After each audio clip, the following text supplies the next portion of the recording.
नमस्कार, आप देख रहे हैं आरजे न्यूज़ और मैं आपके साथ सिमी दानी। भारत विश्व का सबसे युवा राष्ट्र है। विश्व की 65% युवा आबादी हमारे देश में ही निवास करती है। युवा वर्ग देश का भविष्य होने के साथ ही साथ देश के संपूर्ण विकास में एक महत्वपूर्ण भागीदारी भी निभाता है। इसलिए राजनीतिक दल युवाओं को चुनाव के पूर्व अपने वायदों से लुभाते नजर आते हैं, क्योंकि अगर युवाओं को साध लिया, युवाओं को अपने साथ कर लिया तो चुनाव जीतने की डगर कठिन नहीं होती है। छत्तीसगढ़ की बघेल सरकार ने भी चुनावी साल में यह दांव खेला है। युवाओं को अपनी ओर खींचने के लिए 26 जनवरी को जगदलपुर में सीएम बघेल ने बेरोजगारी भत्ता देने का ऐलान किया है और घोषणा के बाद से छत्तीसगढ़ रोजगार कार्यालय में अब बेरोजगार युवक युवतियों की भीड़ रजिस्ट्रेशन कराने के लिए उमड़ पड़ी है। राजनीतिक पंडित बघेल सरकार के इस ऐलान को बड़ा चुनावी दांव मान रहे हैं, लेकिन रोजगार कार्यालय में उमड़ती बेरोजगार युवक युवतियों की भीड़ सरकार की तरफ से रोजगार के बेहतर दावों पर सवाल भी खड़े कर रहे हैं।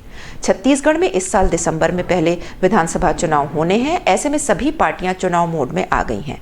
सत्तारूढ़ पार्टी कांग्रेस ने भी चुनावी तैयारियां तेज कर दी हैं और वोट बैंक को साधने की कवायद भी शुरू कर दी है। खासकर युवा वोट बैंक को साधने पर कांग्रेस की नजर है। उन्होंने ऐलान किया कि राज्य में बेरोजगार युवक युवतियों को बेरोजगारी भत्ता दिया जाएगा।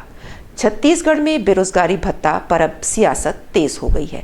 बेरोजगारी भत्ते के ऐलान से बेरोजगार युवक युवतियों में खुशी की लहर दौड़ पड़ी है। रोजगार कार्यालयों में युवाओं की अपार भीड़ जमा हो रही है, जो बघेल सरकार के इस फैसले से बहुत खुश है। युवा सरकार के इस फैसले को सही बता रहे हैं और भविष्य में नौकरी मिलने की उम्मीद जता रहे हैं। और अगर बात करें बिलासपुर रोजगार कार्यालय की, तो वहां पंजीयन में इजाफा हुआ है। पहले एक दिन में करीब 50 युवा पंजीयन कराते थे, तो वहीं अब एक दिन में 130 से लेकर 150 युवक युवतियां पंजीयन करा रहे हैं।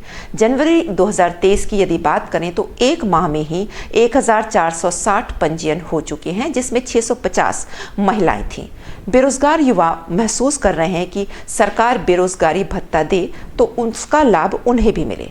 हालांकि अभी तक सरकार ने इसकी किसी भी तरह का कोई क्राइटेरिया तय नहीं किया है और न ही रोजगार कार्यालयों को इसके बारे में कोई सूचना दी है। आपको बता दें कि भारत में युवा हताश हैं और अपनी शिक्षा और कौशल के उलट छोटे मोटे काम करने को मजबूर हैं।